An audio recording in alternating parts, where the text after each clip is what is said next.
y vamos a recibir a nuestro hermano Ángel, que nos visita. Le damos la bienvenida una vez más y estamos muy agradecidos del Señor por tenerlo en esta mañana, y Él nos va a traer la enseñanza de la palabra en esta mañana. Que el Señor le bendiga.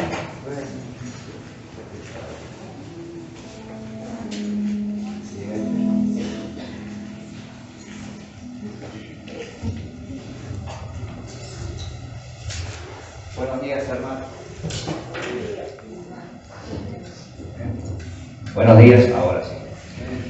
¿Cómo les va? Qué lindo grupo. Gracias, hermana Silvia y hermanos del conjunto que nos han guiado emotivamente para estar en este tiempo de alabanza.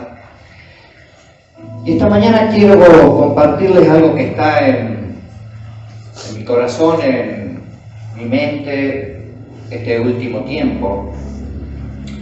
Y lo voy a hacer a través de preguntas que yo mismo me hago, preguntas que a veces me han hecho otros hermanos. La primera pregunta es la pregunta del título, nada más del mensaje: ¿qué evangelio predicamos? Una reflexión sobre esto que lo damos casi por sentado. Decimos, yo escucho siempre, tenemos que predicar el evangelio. ¿Pero qué evangelio predicamos? Esa es la pregunta que a veces no nos hacemos. Damos por sentado que la sabemos, que tenemos la respuesta.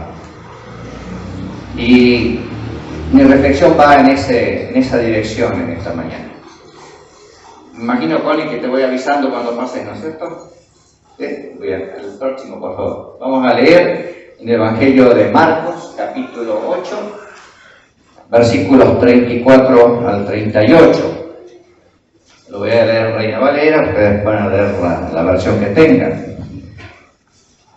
Dice así: y llamando a la gente y a sus discípulos, Jesús les dijo: si alguno quiere venir en pos de mí, niéguese a sí mismo y tome su cruz y sígame. Porque todo el que quiera salvar su vida la perderá, y todo el que pierda su vida por causa de mí y del Evangelio la salvará.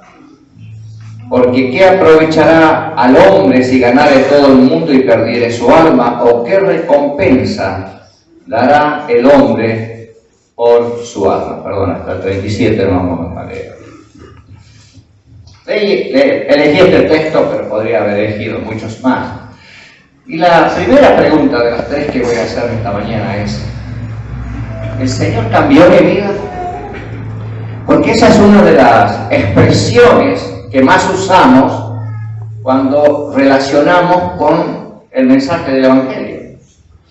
Por lo menos yo me acuerdo de muy chico cuando iba a las campañas de Billy Graham en Buenos Aires y cantábamos una canción que decía: solo el poder de Dios puede cambiar tu ser. La prueba yo te doy, Él me ha cambiado a mí. A mí me cambió, La prueba soy yo que me cambió. ¿Nos cambió el Señor?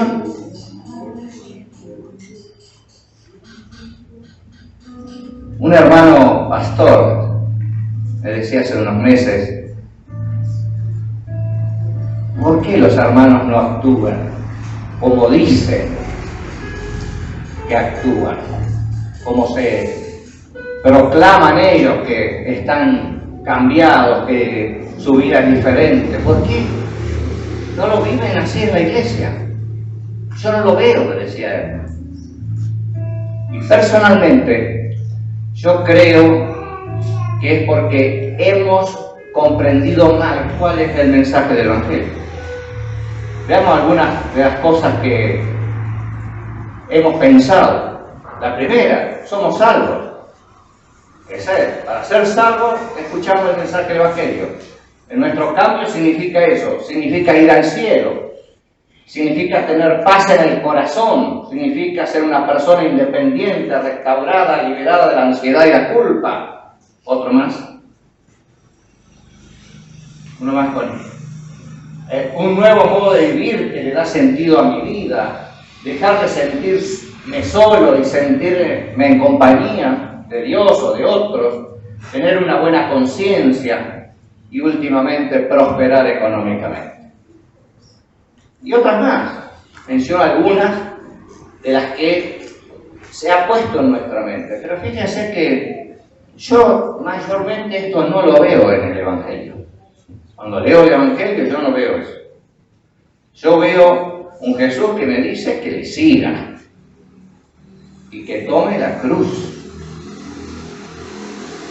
No está hablando de mis beneficios. Nosotros hablamos, esto es una lista de beneficios que nosotros sentimos que tenemos, que yo llamaría beneficios colaterales, gracias a que sigo a Jesús. Pero el llamado del Evangelio es seguir a Jesús, cueste lo que cueste, no importa los beneficios. Muchas veces los beneficios se retardan en el tiempo, en todo sentido. Hay misioneros que han ido a predicar a lugares muy lejanos por años, no han tenido un solo resultado. ¿Qué es lo que importaba para él? Hacer lo que él sentía que Dios le mandaba a hacer, no importaba el resultado. Pero nosotros estamos en nuestra mente, ¿qué resultados tengo? ¿Qué resultados obtengo para mí en mi vida? Pasamos uno más. Lo que importa realmente, según el mensaje de Jesús, es la calidad de vida a la que es llamado el discípulo. Y eso se mantiene o se va logrando, mejor dicho, en el tiempo. No es que porque yo tuve un cambio, antes yo era así, ahora soy así, eso es todo lo que cambió. A veces escucho hasta una devoción a ese cambio que logré en mi vida.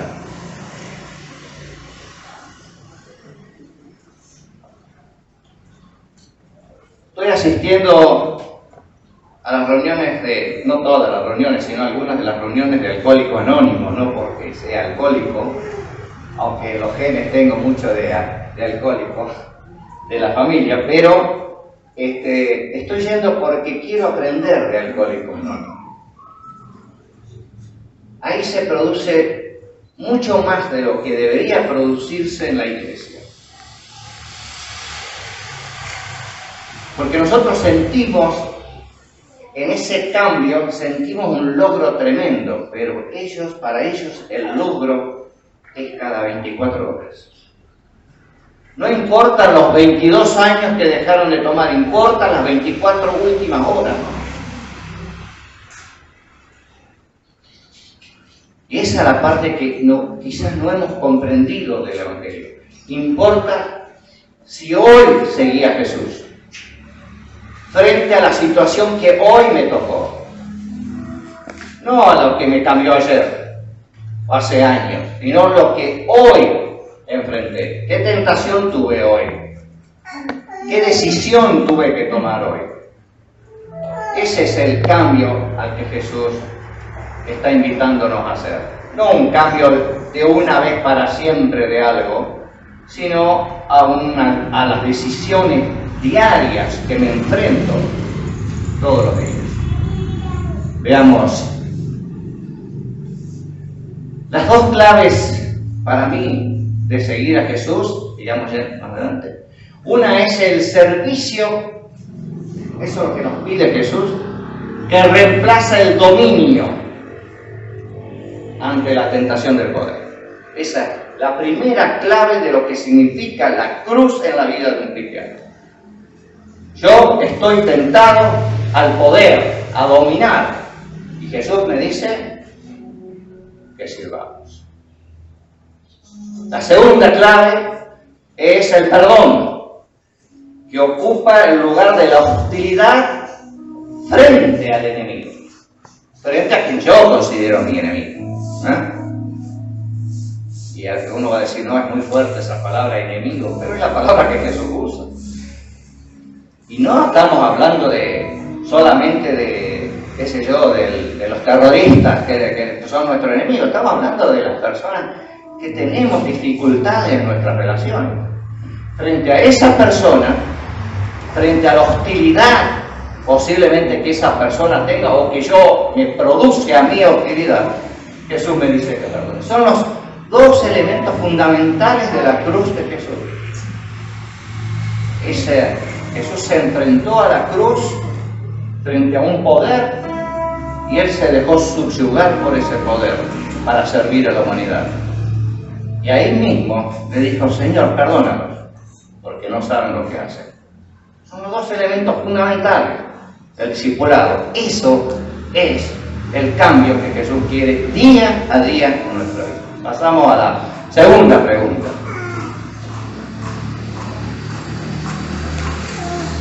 Esta es la más complicada y la que quizás menos nos damos cuenta todavía. ¿Cómo nosotros manipulamos la gracia? ¿En qué sentido? En que cuando ya nos sentimos que Dios nos ha cambiado, que ya somos sus hijos, sus discípulos, lo que sea, pensamos que nosotros somos los mediadores de esa gracia de Dios y le decimos al otro, como nos dijeron a nosotros, esto tenés que hacer para conseguir la gracia de Dios.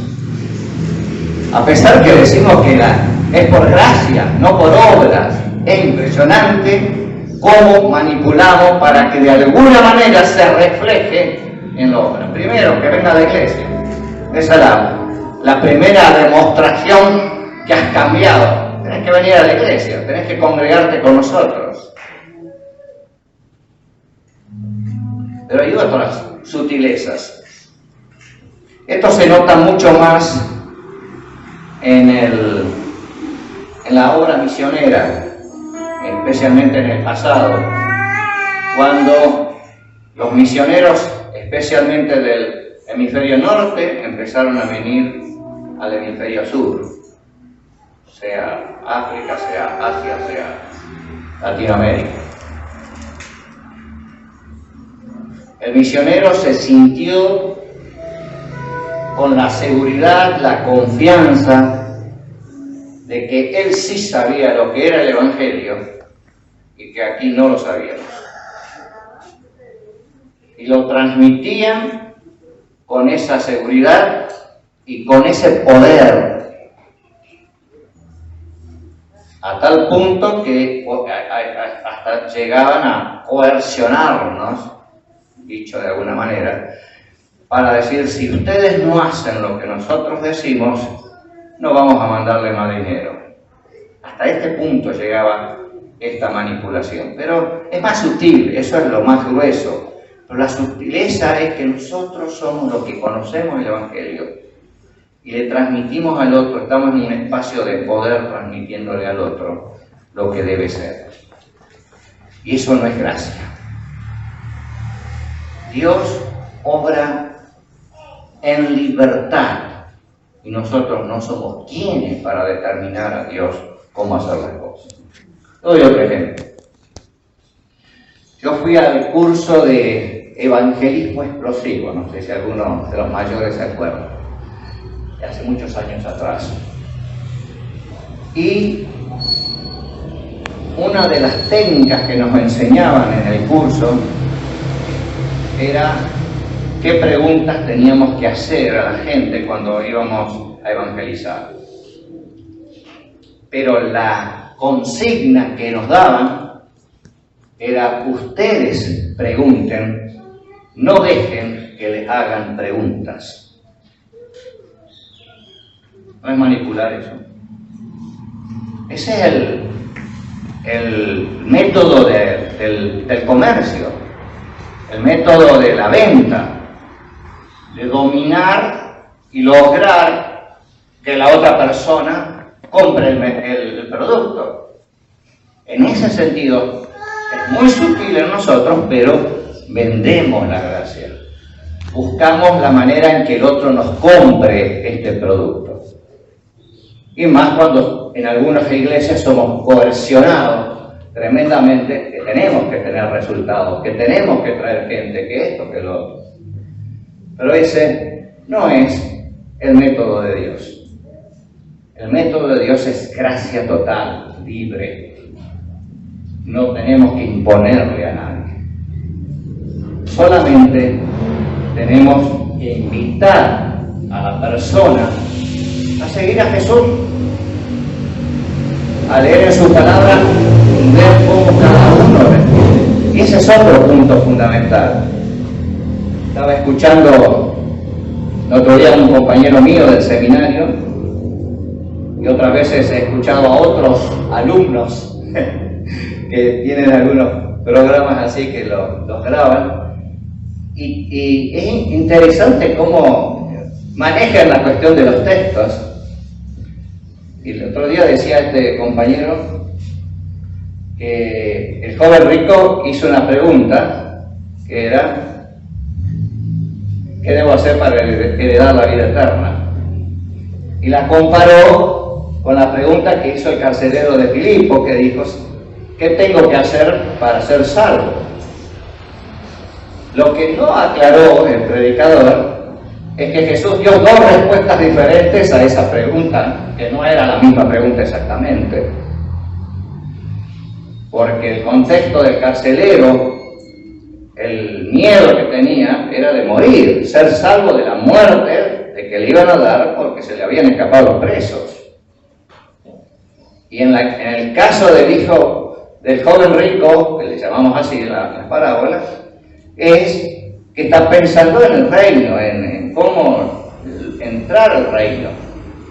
Son dos figuras totalmente distintas, pero lo que nos interesa de todo modo es la respuesta de Jesús. A uno le dijo: vende todo lo que tiene y dalo a los pobres. Y al otro le dijo: sí, lo que nosotros decimos comúnmente, cree en el Señor Jesucristo y serás salvo. Pero Jesús nunca a nadie le dijo la misma respuesta frente a cada situación. A ninguno. Fíjense todos los pasajes, ni Jesús ni los apóstoles. Cuando Pablo fue a Atenas, que era totalmente pagana y filósofo, dio un mensaje totalmente distinto a lo que pudo haber dado en otra situación. Y nosotros tenemos el speech, el mensaje, el mismo mensaje para todo el mundo. Arrancamos con Nicodemo: tenés que cambiar de nuevo, tenés que nacer de nuevo, o cualquier otra cosa. Pero Jesús a nadie le dijo exactamente lo mismo. ¿Por qué? Porque no está vendiendo un producto. Él está ayudando a las personas a encontrarse con Dios y responder libremente a Dios de acuerdo como Dios él lo siente a Dios en su corazón, en su vida. Es distinto. No tenemos que imponer esto. Veamos qué otra idea tuve ahí que ya la dejé. Nosotros sabemos los pasos que hay que dar para que recibas la gracia de Dios, lo que dije hace un ratito. Sí, sigamos. Y ahora la tercera pregunta y la última. ¿Dios obra solo en la iglesia? Ahí está, fíjense que van escalonadas estas cosas. Como quiero manejar estos, porque me enseñaron, no es que lo hago conscientemente, me enseñaron a manejar la gracia. Entonces pienso que el centro de esta gracia es la iglesia. Y nos hemos vuelto totalmente egocéntricos, eclesiocéntricos, todo ronda alrededor de la iglesia, de la actividad de la iglesia. Y lo que nos muestra la palabra de Dios desde Génesis a Apocalipsis, que Dios obra donde Él quiere, en libertad total. En años que ni la iglesia existía, Dios obraba con quien quería, y eso es lo que le fue demostrando al pueblo de Israel. Dios obraba inclusive si quería usando al enemigo. Pero es interesantísimo esto, cómo nosotros los seres humanos vamos cambiando y modificando las cosas para nuestro propio provecho, para nuestro propio sentir. Fíjense que cuando nos narra creo que es Primera de Reyes, la historia de Naamán el sirio, ¿se acuerdan? Que Naamán el sirio se queda leproso y entonces le pide al profeta que le ayude a salir, a sanarse, a quedar libre de esa lepra. Y entonces el profeta le manda que se tire al río 7 veces y con eso se iba a sanar. Y para Naamán era terrible hacer eso, no veía sentido en eso, pero bueno, era lo importante que haga la voluntad de Dios. Ahora, lo interesante del pasaje es que como Naamán, en gratitud por lo que había hecho el profeta, entonces él quiere adorar a Dios.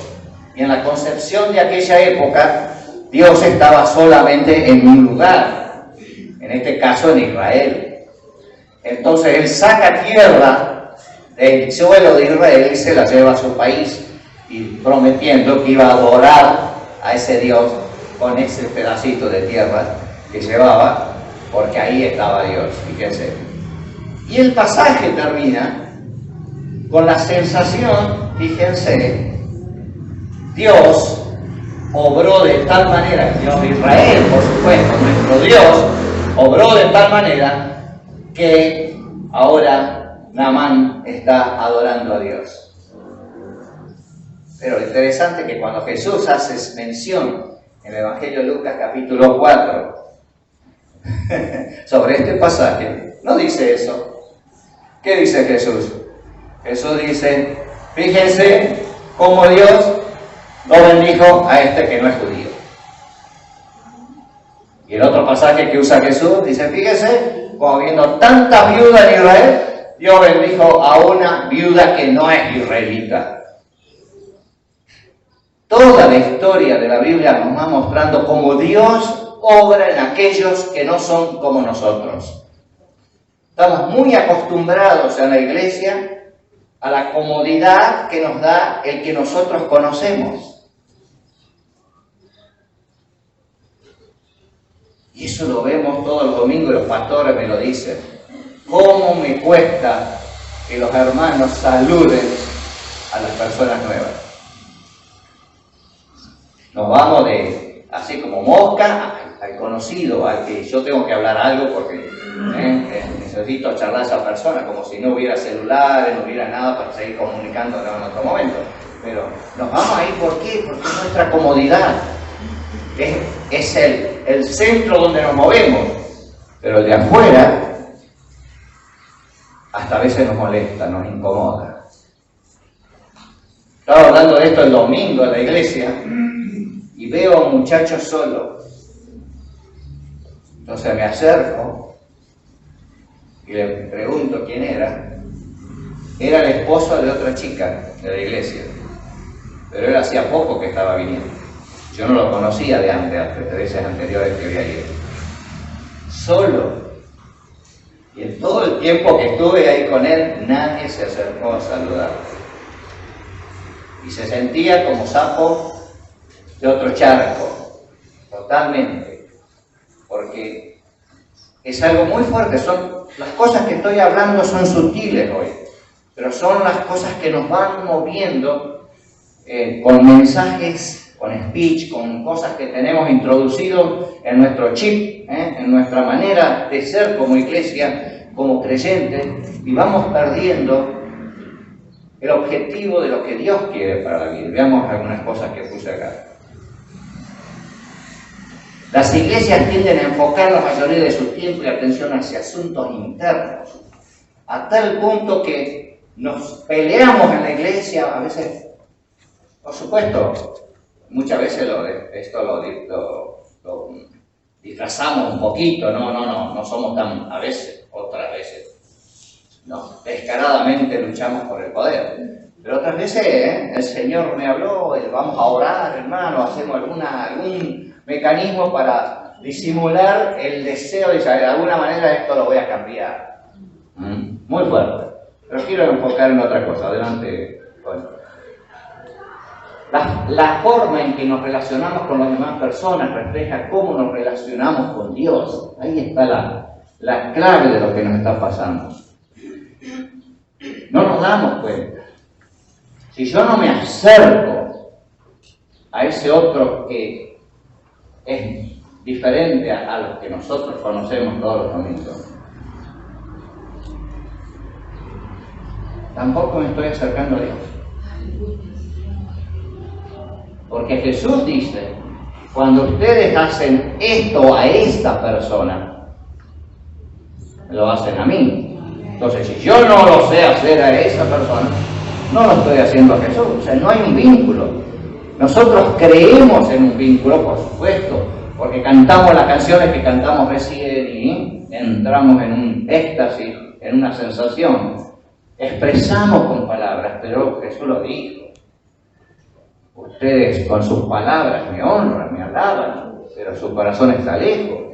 Es decir, la demostración de lo que nosotros creemos, de nuestro vínculo, que con Dios se da nuestro vínculo con los demás. Y no trabajamos esas cosas. Lo importante es asistir al culto, no fallar con ciertos compromisos que tomamos a nivel eclesial, pero el resto de nuestra vida, ¿cómo está? La iglesia es el domingo o alguna otra reunión, pero el resto de nuestra vida es la familia y el trabajo y los estudios, o otras relaciones que tenemos, de deporte, lo que sea. Es el vínculo nuestro, es la vida cotidiana. Y ahí es donde se refleja nuestra comunión con Dios, nuestra relación con Dios. Y es ahí donde fallamos. Y es una autocrítica que me hago, porque es un análisis que hago de la iglesia. Digamos, decía alguien que analiza el primer siglo, y nos interesa esto porque nos va a mostrar, fíjense, cómo vamos cambiando cuando somos un movimiento, el movimiento de Jesús, y cuando cambiamos a una iglesia, una institución. Él dice, Jesús predicó el reino, pero lo que llegó fue la iglesia. Nos olvidamos que Dios predica el reino, o sea, fuera el reino, todo, no solamente la iglesia. En el transcurso del tiempo, la comunidad de Jesús simplemente se convirtió en una nueva religión y el cristianismo en un nuevo principio de división entre la humanidad. Y así ha sido hasta el día de hoy. Nos vamos dividiendo por ser iglesia, distintas denominaciones, distintas religiones, todo. Vamos, desde que el momento se instituye esto. Acuérdense que la primera discusión de la iglesia, el capítulo 15 de Hechos, es cómo incluir a estos de fuera dentro del reino de Dios.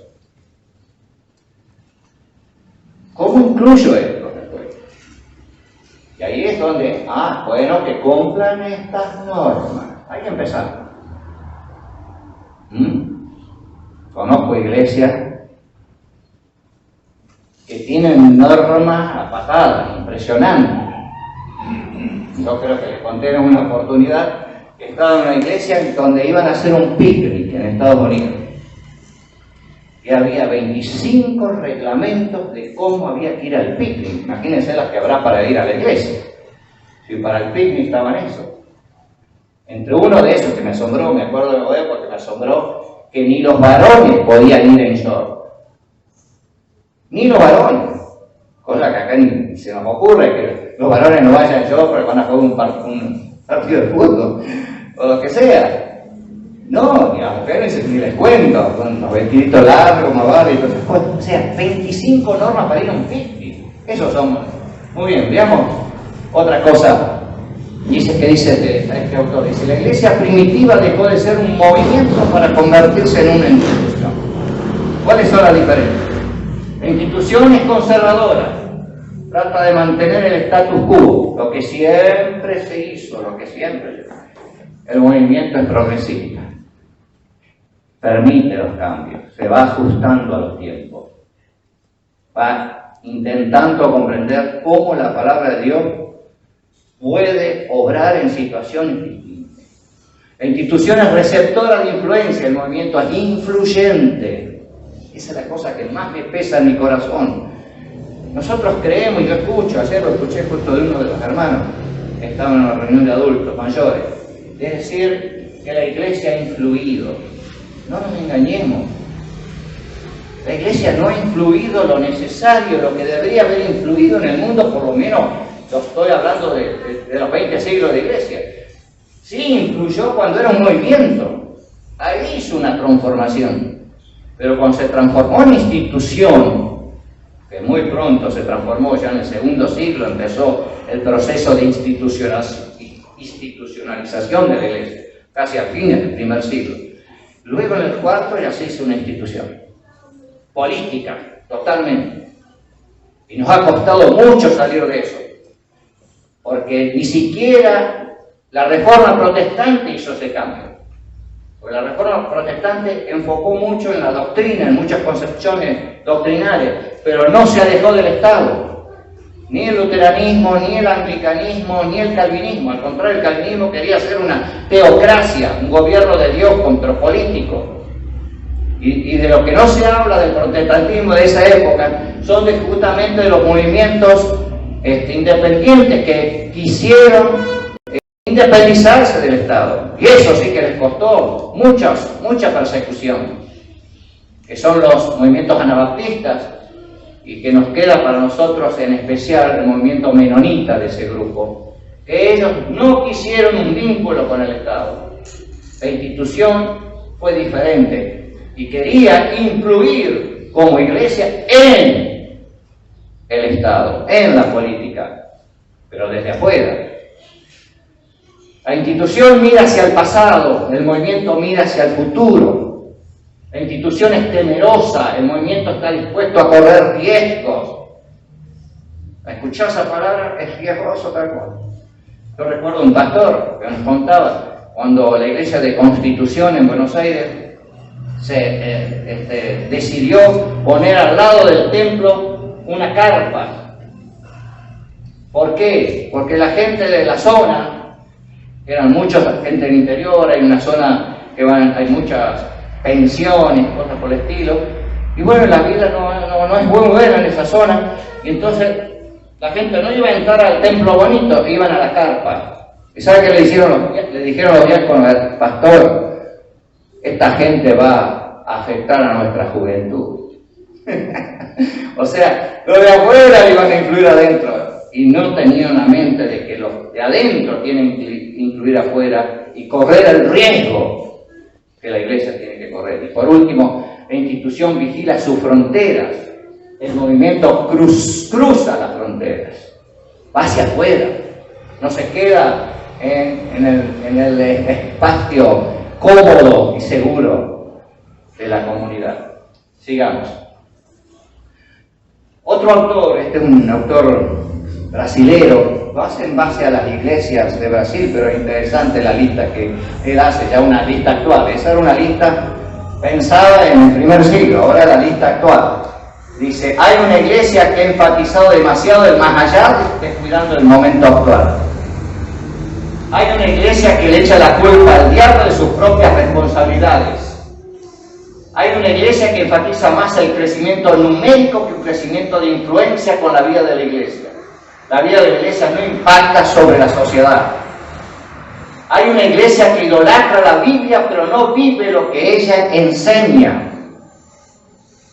Hay una iglesia que quiere estar en el poder político para lograr lo que no se puede lograr en sus comunidades locales.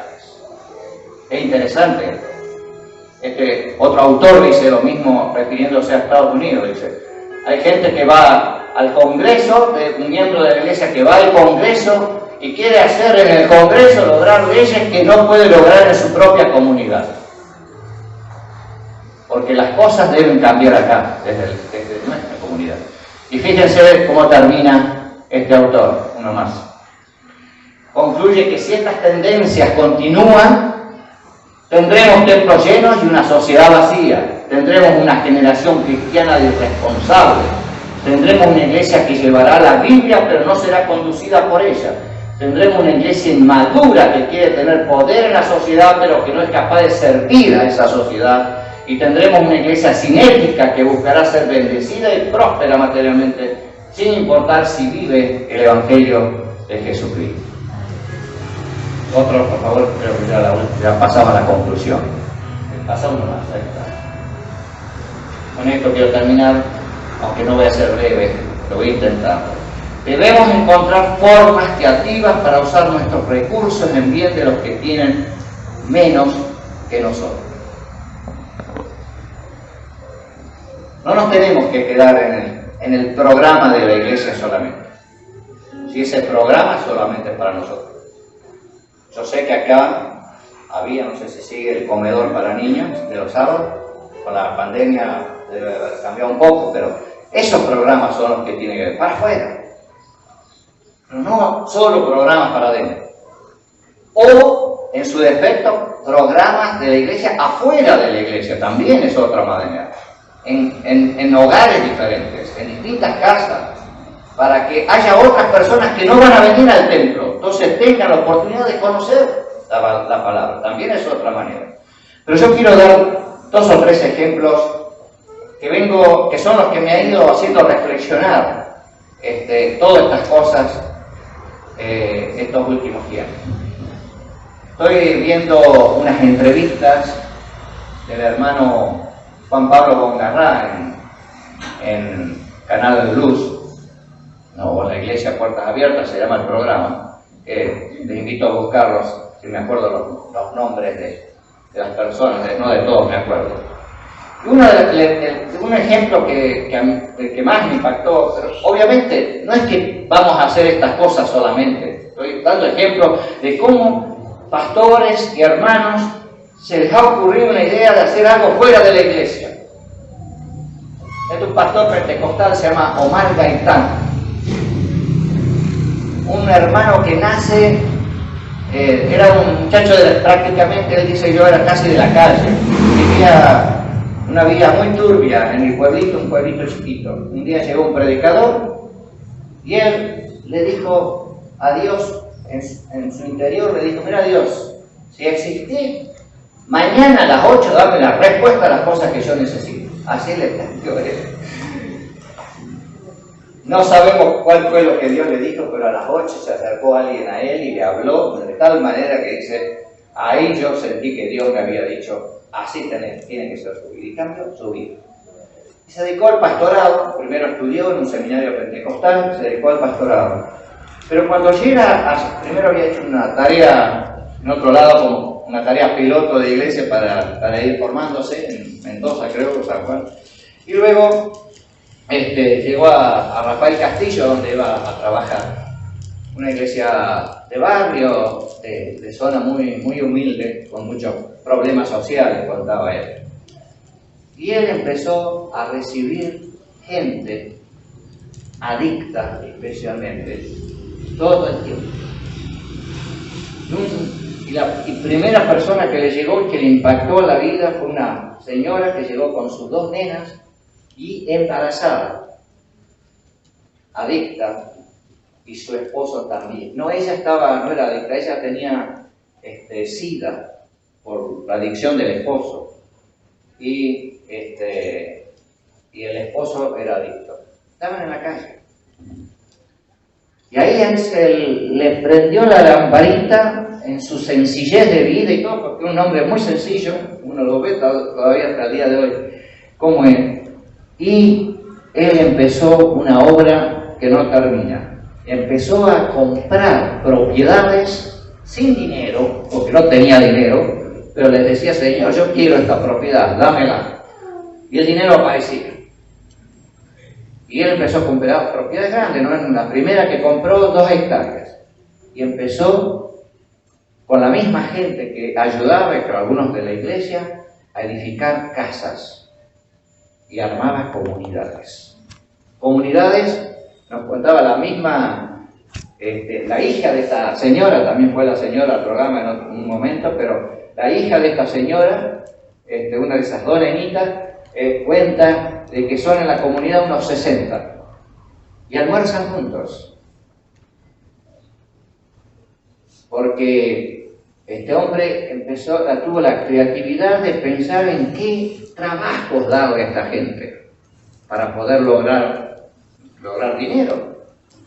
Y tiene una creatividad tremenda. Una de las tareas más importantes que dice que le da más dinero es reciclar las cosas tiradas, que la gente las tira, las da porque no sabe qué hacer con lo que tiene. Y ellos saben cómo reciclarlo. Es decir, lo que se puede arreglar lo arreglan y lo que no se puede arreglar lo llevan y tienen un museo de cosas raras. Y cobran entrada para el museo. Ahora ya están por terminar el último,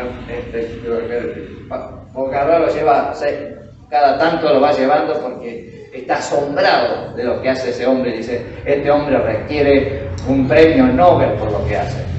¿Cuántas comunidades tiene hoy? 17 comunidades han formado. Una de ellas inclusive dentro de una villa miseria. 3 en misiones con los guaraníes. Su visión se ha ido multiplicando, haciendo cosas fuera, porque la comunidad de la iglesia le acompaña en algo, pero en realidad esto se va haciendo fuera de la iglesia. El otro caso, totalmente distinto, ya no es un pastor, es una hermana, también que nace en Misiones, de los emigrantes alemanes de la Primera Guerra Mundial. Su abuelo venía escapando de la Primera Guerra Mundial, no quería estar en la guerra.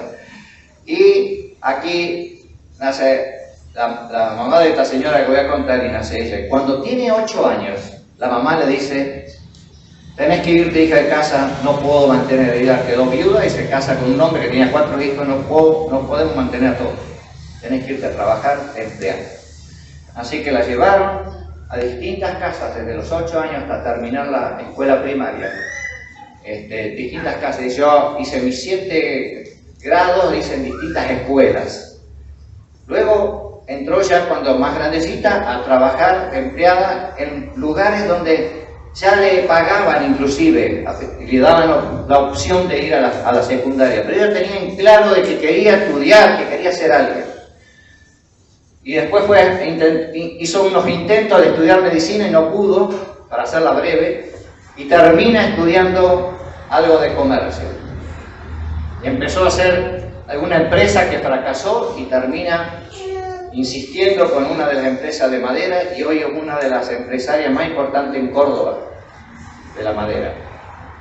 Y en el año 2015, y acá viene lo que quiero contarles, en el año 2015 ella deja ya el comercio, lo deja la familia trabajando en comercio, y ella se dedica a armar la primera escuela de oficio en Córdoba. Y en el año 2017 el gobierno, después de muchos trámites, aceptó ser la primera universidad de oficios en Córdoba. Y salen 1000 personas por año preparadas en distintos oficios, con la posibilidad no solo de generar trabajo para ellos, sino de generar trabajos para otros. Y la regla que le pone dice, si usted no tiene para pagar el curso, no importa, nos devuelve cuando le paga a otro el curso en el futuro. Impresionante la obra. Y por último termino con otro pastor bautista que se cansó de la iglesia. Así dice él, me frustré de la iglesia. Y él está trabajando en un sanatorio. Y él dice, ahí trabajo yo, ahí hago mi discipulado, en el sanatorio, con mis compañeros. Voy buscando lugares. Dice, la iglesia no es el único espacio para hacer algo. Busquemos espacio fuera, porque el reino está fuera. Esa es la cuestión. A ver si puse algo más. Y así puse 2 versículos, fíjense estos versículos de Jesús. Les he dado ejemplo para que hagan lo mismo que yo hice con ustedes. Es el mensaje de Jesús, fundamental. ¿Y cuál es? ¿Servir? El contexto del Evangelio de Juan ahí es que les he dado ejemplo que yo sirvo y ustedes también sirvan. Jesús nos llama a eso, al servicio. Nos llama para que los dones que Dios nos da los usemos de distintas maneras, pero depende de nuestra creatividad en qué lo vamos a usar. Pero no nos debemos quedar encasillados ni en el pasado de cómo nos convertimos, ni que esto mismo tenemos que hacerlo réplica para todos los demás. No, démosle la libertad a Dios que obre como Él quiera. Él puede obrar de miles de maneras diferentes, no solamente como lo hizo con nosotros. El Señor nos bendiga. Oremos. Padre Celestial, gracias por darnos esta oportunidad de reflexionar, Señor, y de ayudarnos, Señor, a hacer una iglesia diferente, en realidad que refleje el movimiento de Jesús y no solamente la institución que queremos preservar. Ayúdanos a ser miembros que tengamos la creatividad de hacer cosas hacia aquellos que nos rodean, que están a nuestro alrededor. Que podamos ser influencia a nuestro alrededor con aquellos que podemos ayudar, Señor. Danos, Señor, la visión para hacer. Danos la capacidad de riesgo, de animarnos a hacer algo, Señor, que queremos hacer. Que no lo dejemos pasar, Señor. Es la oportunidad que tenemos para hacer algo distinto y algo que influya en la vida de otros. Ayúdanos, Señor, a serte fiel en él. En el nombre de Jesús.